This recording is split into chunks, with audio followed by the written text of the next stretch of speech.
இன்றைக்கு தவக்காலம் 2ஆம் வாரம், மார்ச் மாதம் 5ஆம் தேதி, வியாழக்கிழமை. ஆண்டவர் மீது நம்பிக்கை கொண்டவரே பேறு பெற்றவர். இன்று தேவன் நமக்கு தரும் ஜீவநீரூற்றான இறை வார்த்தைகள் புனித லூக்கா எழுதிய நற்செய்தி இயல் 16, இறை வார்த்தைகள் 19-31 முடிய. அக்காலத்தில் இயேசு பரிசேயரை நோக்கி கூறியது: செல்வர் ஒருவர் இருந்தார். அவர் விலை உயர்ந்த மெல்லிய செந்நீர் ஆடை அணிந்து நாள்தோறும் விருந்துண்டு இன்புற்றிருந்தார். லாசர் என்னும் பெயர் கொண்ட ஏழை ஒருவரும் இருந்தார். அவர் உடல் முழுவதும் புண்ணாயிருந்தது. அவர் அச்செல்வருடைய வீட்டு வாயில் அருகே கிடந்தார். அவர் செல்வருடைய மேஜிலிருந்து விழும் துண்டுகளால் பசியார விரும்பினார். நாய்கள் வந்து அவர் புண்களை நக்கும். அந்த ஏழை இறந்தார். வானதூதர்கள் அவரை ஆபிரகாமின் மடியில் கொண்டு போய் சேர்த்தார்கள். செல்வரும் இறந்தார். அவர் அடக்கம் செய்யப்பட்டார். அவர் பாதாளத்தில் வதைக்கப்பட்ட போது அண்ணாந்து பார்த்து தொலையில் ஆபிரகாமையும் அவரது மடியில் லாசரையும் கண்டார். அவர்: தந்தை ஆபிரகாமே, எனக்கு இரங்கும். லாசர் தமது விரல் நுனியை தண்ணீரில் நனைத்து எனது நாவை குளிரச் செய்ய அவரை அனுப்பும். ஏனெனில் இந்த தீப்பிழம்பில் நான் மிகுந்த வேதனைப்படுகிறேன் என்று உரக்க கூறினார். அதற்கு ஆபிரகாம்: மகனே, நீ உன் வாழ்நாட்களில் நலன்களையே பெற்றாய். அதே வேளையில் லாசர் இன்னல்களையே அடைந்தார். அதை நினைத்துக்கொள். இப்பொழுது அவர் இங்கே ஆறுதல் பெறுகிறார், நீயோ மிகுந்த வேதனைப்படுகிறாய். அன்றியும் எங்களுக்கும் உங்களுக்கும் இடையே பெரும் பிளவு ஒன்று உள்ளது. ஆகையால் இங்கிருந்து ஒருவரில் உங்களிடம் வர விரும்பினாலும் கடந்து வர இயலாது, அங்கிருந்து எவரும் எங்களிடம் கடந்து வரவும் இயலாது என்றார். ஆண்டவரின் அருள்வாக்கு. கிறிஸ்துவே மக்கு. என்னை தந்தேன், எல்லாம் தந்தேன், என் வாழ்வை பலியாக்கவே. உள்ளம் தந்தேன், உமக்கே தந்தேன், பிறரன்பு பணி செய்யவே. என் இயேசுவே, என் தேவனே, உம்மோடு உறவாடவே. என் இயேசுவே, என் ஜீவனே, உம்மோடு உறவாடவே. புகழோடு நான் வாழவில்லை, உன் புகழொன்று எனக்கு போதும்.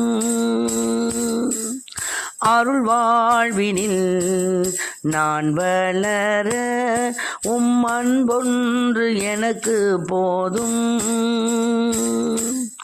உயர்வோடும் தாழ்வோடும் வாழும் போதும் உம் உறவொன்று எனக்கு போதும். மகிழ்வோடும் துயரோடும் வாழும் போதும் உன் கரமொன்று என்னை தேற்றிடும். என்னை தந்தேன், எல்லாம் தந்தேன், என் வாழ்வை பலியாக்கவே. உள்ளம் தந்தேன், உமக்கே தந்தேன், பிறரன்பு பணி செய்யவே. அயலாரிலே உம்மை காண என்னை நான் பலியாக்கினேன். ஆண்டவரே, உமையடைய என்னை நான் தியாகம் செய்தேன். உம் சித்தம் நாளும் நிறைவேற்றிட என்னை நான் அர்ப்பணித்தேன். நற்செய்தி பணியை நானும் செய்ய நாதனே என்னை தந்தேன்.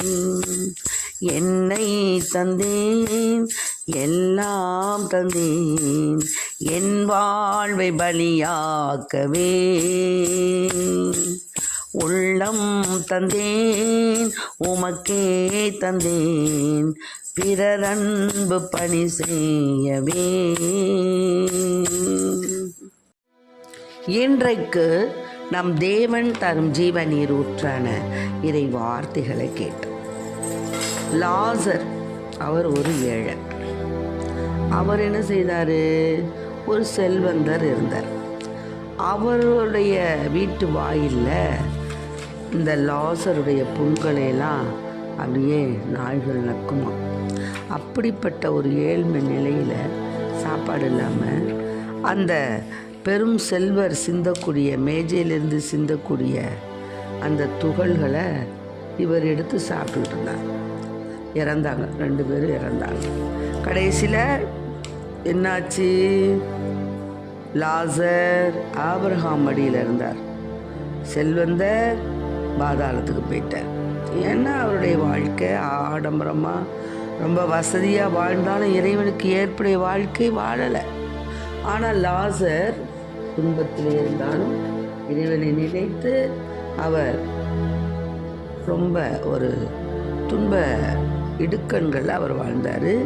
அதனால அவர் நல்லவனாக இருந்ததுனால ஆபிரகாம் மடிக்கு போயில் அவர் இருந்தார். ஆக கொடுப்பதும் இழப்பதும் மனித குலத்திற்கு ஒரு சற்று கடினமானது தான்.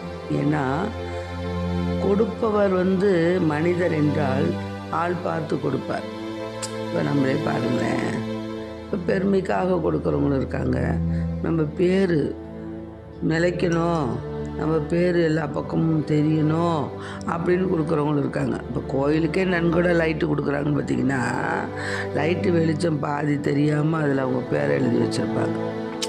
ஆனால் ஆண்டவர் என்ன சொல்கிறாரு? வலது கை செய்வது இடது கைக்கு தெரியக்கூடாது, இடது கை செய்வது வலது கைக்கு தெரியக்கூடாதுங்கிறாரு. ஆனால் நாம் பெருமை பாராட்டுறோம். நாம் செய்கிற தான தர்மங்கள்லாம் ரொம்ப பெருமைப்படுத்தி விளம்பரப்படுத்தி செஞ்சுக்கிட்டு இருக்கோம். ஆனால் அவர் ஆள் பார்த்து நம்ம வேறு பலன்களை பார்த்து நம்ம கொடுப்போம். அதாவது கொடுத்து இழப்பது என்பது திரும்ப பெற முடியுமா? அது முடியாது. அதனால தான் இன்றைய வாசகம் நமக்கு என்ன சொல்லுதுன்னா, நான் பெற்றிருப்பதெல்லாம் கொடுப்பதற்காகவும் இழப்பதற்காகவுமே. ஒருவருக்கொருவர் கொடுத்து தம்மிடம் இருப்பதை இழக்கவில்லை என்று சொன்னால் நம் வாழ்வு பொருளற்றதாகிடும். நாம் பெற்றிருக்கக்கூடிய எல்லாமே யார் நமக்கு கொடுத்தா? இறைவன் தான் நமக்கு கொடுத்தார். ஆனால் அவர் திருப்பி கேட்குறாரோ? இல்லை. அப்போ இரக்கத்தையும் பகிர்வையும் தான் நம்மிட ஏசப்பா எதிர்பார்க்குறார். மகனே, இரக்கமுள்ளவனாயிரு, பகிர்ந்து கொடு. இதுதான் நாம் மீட்படைய தேவையான நமக்கு கிடைக்கப்பட்ட இருவரப்பிரசாதம். அதனால் இந்த அருள்நிலையை நாம் பெற்று நம்முடைய வாழ்வை நாம் நல்ல முறையில் நடத்திட இறைவனிடம் வரம் கேட்போம். இந்த தவ காலத்தில் அநேக தான தர்மங்கள் செய்து நம் முன்னோர்களுக்காகவும், நாம் செய்த குற்றங்களுக்காகவும், நம் பிள்ளைகள் செய்த குற்றங்களுக்காகவும் இறைவனிடம் மன்னிப்பு கேட்போம். ஆமென். Praise the Lord. மரியே வாழ்க.